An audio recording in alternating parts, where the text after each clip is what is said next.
Hello everybody, welcome to Game 2 of the Grand Championship Series 2 Qualification Round Citadel Finals. And wow, what a great Game 1 of the series, cast by AE, who very well covered me while I had to go away for a while. And after a great game, Nagano, one game up. South side of Crossroads is going to be Von Asten playing as the Soviet Union. And from the north, it will be insane Nagano. It's going to be an interesting game after that first one. Hopefully we get to see a few curveballs thrown in here and there. Seen a lot of mobile defense today, but Nagano's going to be playing OKW. That of course means probably going to get to see mechanized. Unless a player is going to do something we're not expecting in this tournament. It's a nice early push from the Stern Pioneers. See this from a lot of players. Going to attack the right-hand side of the map. Put pressure on the right. Cap the left slowly. Stern Pioneers are a great starting unit to do that. High DPS at close range. Need to work the cover positions. Von Asten is all over this. Going to try to get conscripts and engineers. Get some models down. But look at the DPS of those Stern Pioneers. Even now, those engineers need to be really, really careful. It's a long retreat, low health. Stern Pioneers, this could be the first wipe of the game already. Reload, and it does go down. Von Asten with a terrible start to the game. Loses a unit in which he needs in order to build tech. He didn't build anything at the start. Puts him at a significant advantage straight from the get-go. Look at those stats already. Well, that is not what you want to happen. Sandbags, he's building them on the wrong side, unfortunately, which means he's not capping the fuel at the same time. Von Asten maybe a little thrown there, prioritizing building the green cover other than capping. You don't want to be playing off the back foot like that, especially not with a unit as key as the engineers. Von Asten's going to be a little upset with that. There go the medical supplies. Stern Pioneer's going to be making use of that. What a great early game push from Nagano. Interestingly, Von Asten has gone in with guard motor coordination tactics from the start. We're seeing a lot more of this in this tournament, actually. Players going in right from the start of the game with a commander pick. It's no longer kind of like the old tournaments we were casting, where a lot of people would just pick later on in the game as a response to something that was happening. As a response to maybe a unit that came on the field. No, actually a lot of players feel comfortable knowing they've got a build and a strategy in mind. Whether you think that's a good thing or a bad thing, I'll leave to your judgment.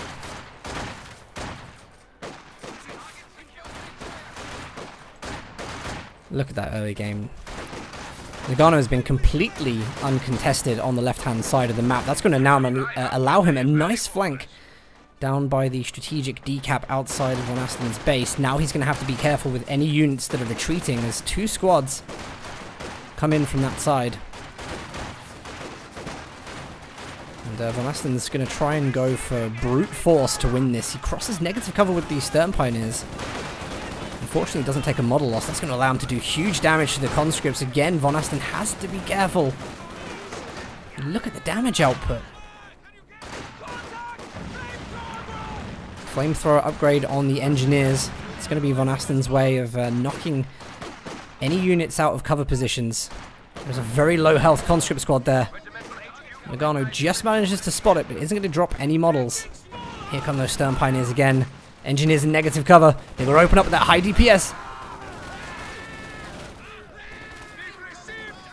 Wow. These units, look at this. 16 kills, 4 minutes into the game. If we have an MVP right now, it is going to be those Stern Pioneers. What an incredible start to play. 18 kills now. Don't forget, when these unlock Vet 3, they're going to be able to get concussion grenades, which is going to make it even more difficult for conscripts to close in that close range and get any DPS off. And this is why you'll see OKW as one of the most aggressive early game factions, all because of that one unit. Back in base, nothing special going on. Mechanized regiment from Nagano, still no commander pick, not necessary at the moment. Going to be taking some time to get cover positions on the map. These are going to help him later on into the game as Von Asten starts getting his strength back. We're seeing infiltration grenades, so Special Operations Commander just picked then. for the intention of those special operations. Infiltration nades. And this has just been such a popular pick today. Everyone seems to be going for Spec Ops. It seems to be timed quite well, because I think with Mechanized Regiment, you see those units, you're going to prioritize going Mechanized Regiment, get a couple of units out from there. By the time that Panther unlocks, works out pretty well, resource-wise. Long retreat here, we're already seeing 2 squads, STG upgrades. Conscripts, they're having a bad time already, it's going to be worse now. Guards on the field from Von Asten's Guard Motor Commander. And, oh, Nagano, I was just about to say, he needs to be careful there, seeing the engineers that there's no mines. He's just done the scouting, flicks off the minesweepers. What attention to detail. Great micro, making use of that extra model. Able to push Von Asten off the map completely. Look at the resources at the moment. Plus 13 fuel to Nagano's plus 39. Nagano's going to be having an amazing game. He's already building the Lukes now. 6 minutes, 30 seconds into the game. I love this, by the way, this green cover position, because this only gives medium cover normally. Some infiltration nades there. Looks like the incendiary got caught up in the structure. Von Asten under a triple cap right now. So only lost 50 VPs, which isn't loads, to be honest. Nagano probably could have made more out of this.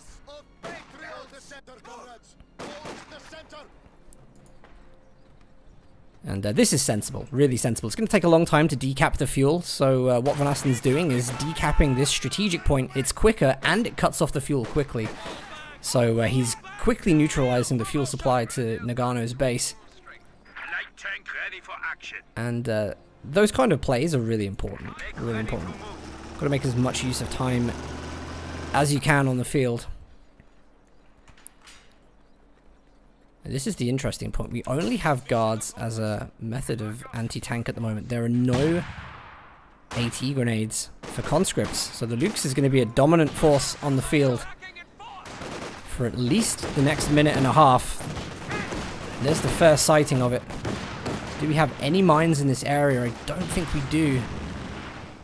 There's another squad of guards, so Von Asten clearly worried about the level of AT he has in the field at the moment. This should be a sign now to Nagano. He's moved the Lukes near, and Von Asten hasn't pushed forward. I would say that means there are no AT grenades, and I think Nagano knows that. It's almost like he's baiting him out to see if he makes a push with Ura. Same time, going for that resource decap. Minesweepers, really, really good use. You see Nagano there using the minesweepers. He's trying to clear as much of this territory as he can. And now he knows that the Lukes has a lot of room for movement. He's going to be pushing that unit, trying to catch everything on negative cover. Now if they focus the engineers, they will get the squad wipe. Another squad wipe. And look at this, Von Asten completely confined to just the generic tier. He's going to have to throw in the towel. He has nothing except his commander. What a quick second game. And all because of that engineer loss at the start.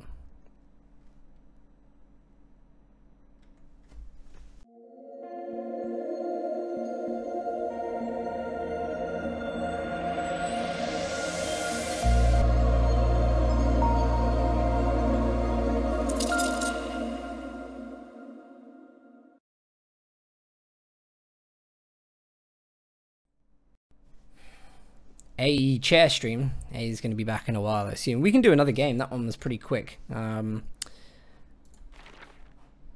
anyone's interested in seeing the stats for that game, pretty telling in what happened there. Von Asten just straight away plummeted against Nagano. Really, really unfortunate. Just look at the territories that Nagano held.